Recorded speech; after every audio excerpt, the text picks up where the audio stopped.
Before we step into the darkness, do one thing. Like this video.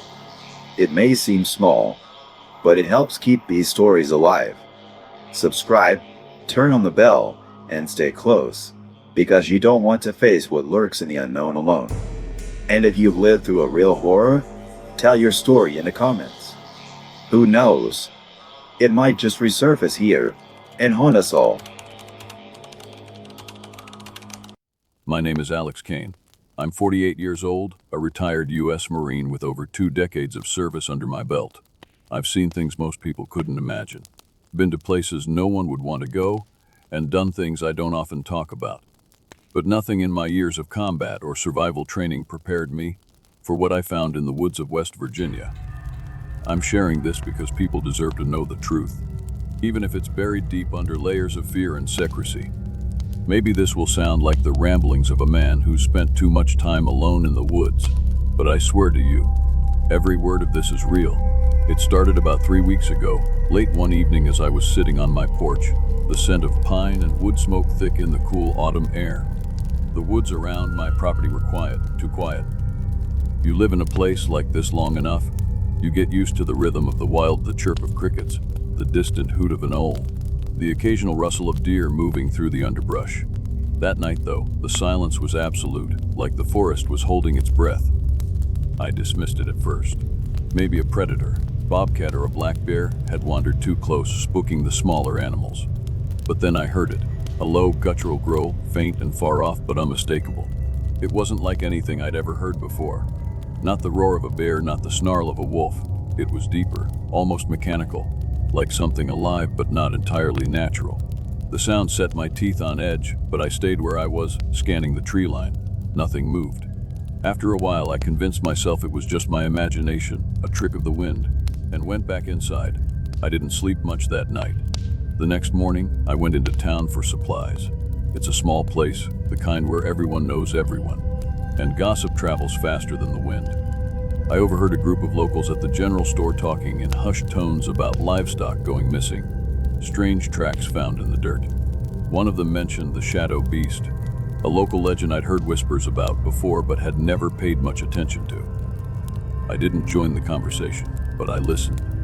When they noticed me, the room got quiet, real quiet. People don't like talking about these things around strangers, and I might as well have been one. Even after living here for a few years, on my way back home, I stopped by my closest neighbor's property, a couple of miles down the road. Tom, a cattle farmer, was standing near his fence, staring at something on the ground. I pulled over and got out to see what was going on. "What's got you all riled up, Tom?" I asked, walking over. He didn't answer right away, just pointed to the dirt near the fence line. There, half buried in the mud, was a massive paw print. It was bigger than my hand, with deep claw marks that sank into the earth. I crouched down for a closer look. "Beer?" I asked, though I knew better. Tom shook his head. "No bear I've ever seen. Whatever made that, it's not natural, Alex." There was fear in his voice, and that made my stomach knot. Tom was a tough old bastard, not the kind to scare easily. He told me a few of his cows had gone missing the night before, and he'd found one of them this morning, mutilated. He didn't go into detail, but the look on his face said enough. That night, I sat on my porch again, my shotgun resting across my lap. The forest was alive with sound this time, too alive. The kind of restless energy that makes your hair stand on end. Every rustle of leaves, every snap of a twig felt like it was amplified, pressing in on me. And then, just before midnight, I saw it. At first, it was just a shadow moving between the trees. Big, but fast. Too fast for anything I knew lived in these parts. My pulse quickened as I watched, trying to track its movements. Then it stopped just inside the tree line, and I swear it was looking at me. I couldn't see its eyes, but I could feel its gaze, cold and predatory, like I was prey. I stood slowly, raising the shotgun, but before I could get a clear shot, it was gone. 1 second it was there, the next it wasn't, as if the shadows themselves had swallowed it whole. The following morning, I decided to venture into the woods, following the tracks I'd found near my property.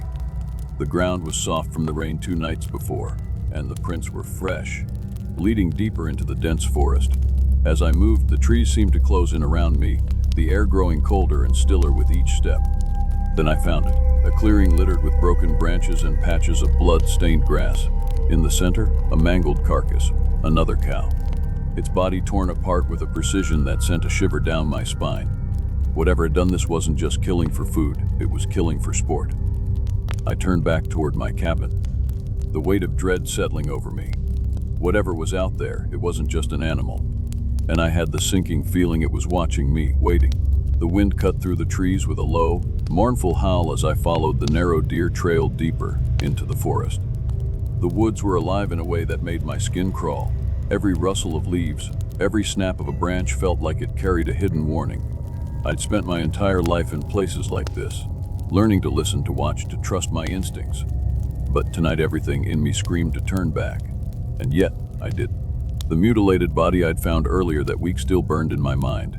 It wasn't the kind of scene you could forget. Deep, jagged gashes, too precise to be from an animal. Bones shattered as though something had crushed them with ease. Whatever had done it wasn't just killing, it was hunting. The authorities' cold indifference was worse. They dismissed it as a bear attack, but I'd seen bear kills before. This wasn't that. And the way those government agents had looked at me, their words veiled but threatening, it didn't sit right. The trail ended abruptly in a clearing. At the center stood what I'd been searching for, the remnants of a facility, long forgotten, or so they wanted people to believe. Concrete walls stained with moss and rust roofs from the earth, half buried by time. The air felt colder here, heavier, as if the ground itself carried the weight of something unnatural. I approached cautiously, scanning the area. The chain link fence surrounding the facility was bent and broken in places, as though something massive had forced its way through. My boots crunched against gravel as I made my way to the main building, its door hanging crooked on rusted hinges. Inside, the darkness was thick and suffocating, the air damp with decay. I clicked on my flashlight, the beam slicing through the gloom. The interior was a ruin of metal and concrete, wires hanging from the ceiling like vines. Papers littered the floor, their edges curled and yellowed with age. I knelt and picked one up, the ink faded but still legible. Subject X Santry. Genetic optimization pays to quam. My heart pounded as I read further. Enhanced physical capabilities achieved. Unpredictable behavior observed. Containment measures insufficient. Recommend termination. The words blurred as my grip tightened. This wasn't just a military facility, it was a lab. And whatever they'd been working on here, it had gone horribly wrong. I stuffed the paper into my jacket and moved deeper into the building, the flashlight trembling slightly in my hand. Every sound echoed unnaturally, as if the walls themselves were alive. In a small office, I found more documents, each more damning than the last. Diagrams of something inhuman, muscular, predatory with claws like blades. Notes describing DNA splicing experiments blending human genes with those of apex predators. The term, biological weapon, appeared more than once. My stomach churned. This wasn't just unethical, it was monster, and I heard it. A low, guttural growl so deep it vibrated in my chest. I froze, every nerve in my body screaming danger. Slowly, I turned off the flashlight, plunging the room into darkness. My breathing was shallow, my ears straining for any sound. The growl came again, closer this time, followed by the unmistakable sound of claws scraping against concrete. It was here. I moved silently toward the door, keeping low, my military instincts kicking in. The hallway outside was pitch black, but faint moonlight seeped through a shattered window at the far end. I crept toward it, each step deliberate and slow. The growling grew louder, accompanied by the soft thud of heavy footsteps. It wasn't just hunting, it was stalking me. As I reached the window, I caught a glimpse of movement. The creature stepped into the pale light and my blood ran cold. It was worse than the diagrams. Massive, with rippling muscles and a hulking frame that seemed to absorb the darkness around it. Its eyes glowed faintly, like embers, scanning the hallway with terrifying intelligence. It wasn't just an animal, it was something more. I pressed myself against the wall, my hand instinctively gripping the knife at my belt. My revolver was useless against something like this. I held my breath as it passed by, its claws clicking softly against the floor. The scent of blood and decay filled my nose, making me gag silently. When it was far enough away, I bolted for the exit. My boots slammed against the floor, and the creature roared behind me, a sound so loud and primal it shook the walls. I didn't look back. The door to the facility loomed ahead, and I threw myself through it, stumbling into the open air. The woods were alive with noise now, birds screeching, branches snapping, but I didn't stop running. I reached the edge of the forest and collapsed against a tree, gasping for breath. The creature hadn't followed me out, for now. My hands were shaking as I pulled the crumpled documents from my jacket. Proof. Proof of what they'd done here, what they'd created. But as I stared at the papers, a chilling thought crept into my mind. If this was just one creature, how many more were there? The woods fell silent again, the kind of silence that presses against your eardrums. I knew this wasn't over, not even close. The forest was unnaturally quiet that night. No rustling leaves, no distant chirp of insects, just the suffocating silence of something watching, waiting. I moved cautiously, every muscle in my body taut, as if bracing for the unseen predator I knew was there. The faint glow of my flashlight barely penetrated the dense, suffocating darkness, but I didn't need the light to feel it. It was close. The folder tucked in my pack felt heavier than it should, as though the weight of the truth inside it dragged me down. The shredded documents I'd found in the bunker were enough to confirm my worst fears. The cryptid wasn't just a legend whispered around campfires. It was real. And worse, it was created by human hands. I'd read enough to piece it together. The government's so-called Project Apex, a classified military experiment meant to design the perfect predator. They'd combined human DNA with apex predators, wolves, eagles, even snakes, fusing instinct, intelligence, and brutality into one unstoppable force. But their experiment had gone wrong, horribly wrong. And now, the creature they'd unleashed on the world was out here, hunting, killing, and I was its next target.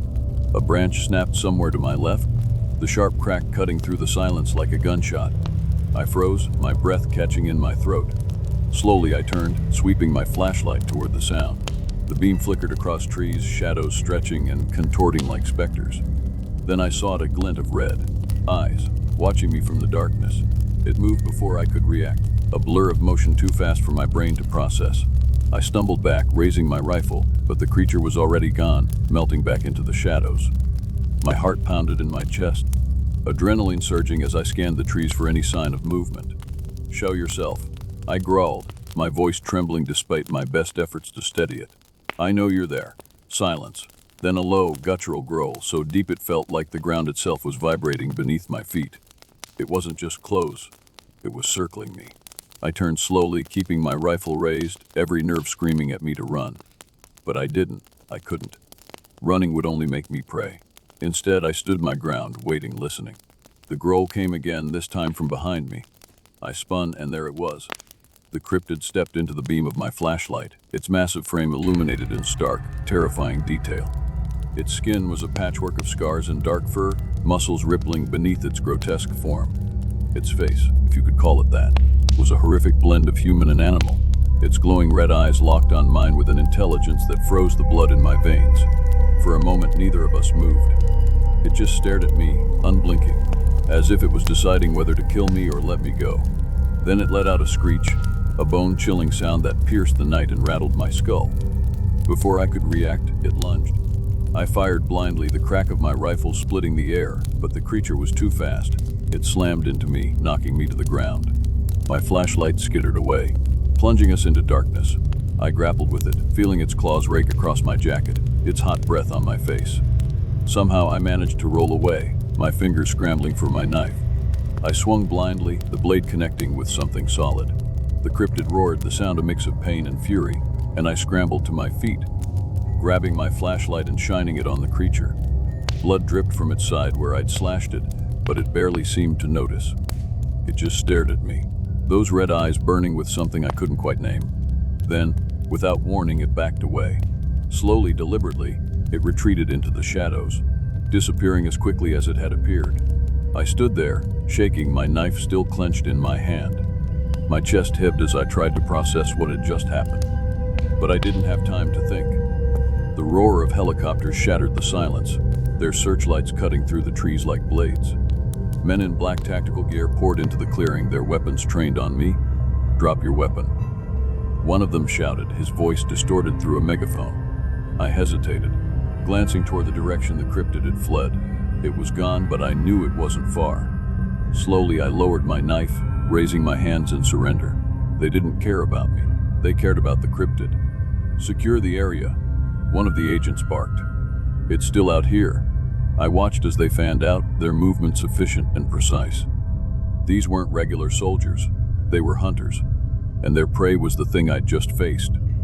Before I could say anything, a hand clamped down on my shoulder. I turned to see a man in a suit, his expression cold and unfeeling. "You saw too much," he said simply. "What the hell is going on here?" I demanded, my voice hoarse. "What is that thing?" He didn't answer. Instead, he nodded to one of the agents who stepped forward, raising a syringe. "You'll forget everything," the man said, almost casually. I didn't give them the chance. With a surge of adrenaline, I broke free, disappearing into the trees. Shots rang out behind me, but I didn't stop.